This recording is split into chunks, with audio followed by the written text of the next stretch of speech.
industry and this group to also reflect upon the importance of international education and training.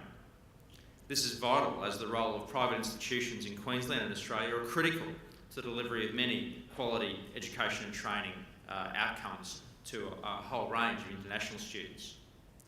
Private providers in Queensland deliver education and training to more than 44.3% of the almost 70,000 international students studying in this state under the student visa program.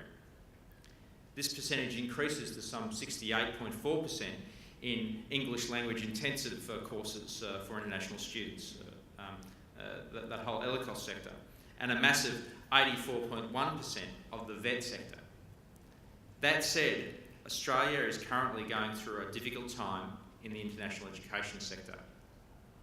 Australian Education International June data shows that international student enrolments in Australia and Queensland have declined by 9.3% and 8.7% respectively since June 2010. The sectors that experienced the largest decline, not surprisingly considering those numbers I mentioned earlier, were in the VET and ELICOS programs. This decline is deemed to be primarily linked to changes to migration policy introduced by the federal government, combined with other key factors such as strengthening of student visa integrity arrangements, negative perceptions of international student safety issues as reported by overseas media, increased global competition from other major international education providers such as those in the United States, United Kingdom, New Zealand and Canada, and of course appreciation of the Australian dollar against other major currencies. Our international education is Australia and Queensland's third largest export contributing industry, contributing some $18.3 billion annually to the Australian economy and $2.8 billion to Queensland's. It is imperative that we safeguard this vital industry and the jobs of people working in it. The Queensland Government, to that end, is committed to international education industry and will continue to work relentlessly to support the long-term sustainable growth in this vital and dynamic sector. To that end, our Premier, Anna Lai, has been successful in securing the support from the states and territories for 3-year working visas for international graduates in the areas of skills shortages. States and territories have asked the Commonwealth to evaluate the idea to arrest the slide in student numbers.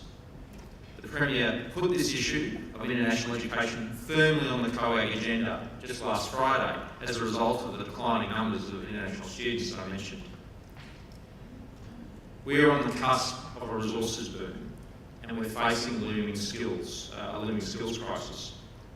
We should encourage young, enthusiastic workers who are keen to fill these roles, no matter where they come from, to do their studies while they're here. Our international education and training sector directly and indirectly employs more than 17,000 Queenslanders, but the 2009 changes to arrangements for student visas have really hurt this market. So, what our Premier is saying is we need to act and act decisively. We have to make ourselves a more attractive and accessible destination in a very competitive global education system. And I'm proud that we've shown leadership and the Premier's shown leadership amongst the states and territories to call on the Commonwealth to play their part. Queensland has a bright future ahead and we want to make sure that we'll secure it. So, COAG agreement means not only growing Queensland's vital industries but ensuring we have the skilled workforce to do so.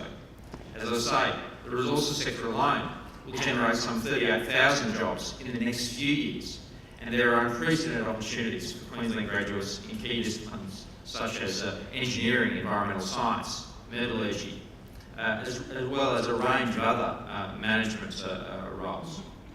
We need to ensure that we are maximising these opportunities for Australian graduates. So, I join the Premier in welcoming the commitment from the Commonwealth to release the night review of the student visa program and work with the states and territories to help develop a response by October. I'm sure I join you in looking forward to some positive outcomes out of that review, and it demonstrates that the broader Australian community, the governments across the length and breadth of Australia, understand the really important role that your industry is playing, not only in opening up opportunities and great careers for Australians, but also for playing a terrific role in the great education and training export industry and providing great opportunities for the futures of many people from around the world. So to that end, I want to once again acknowledge APEC for its important contribution to Queensland. The Bligh Government respects and values the strong leadership and advocacy role that's been played by APEC, and we also thank you in advance for your cooperation during the current reform processes, and I look forward to seeing an increased role for all training providers in meeting the needs of Queensland's very, very bright future. Thank you very much.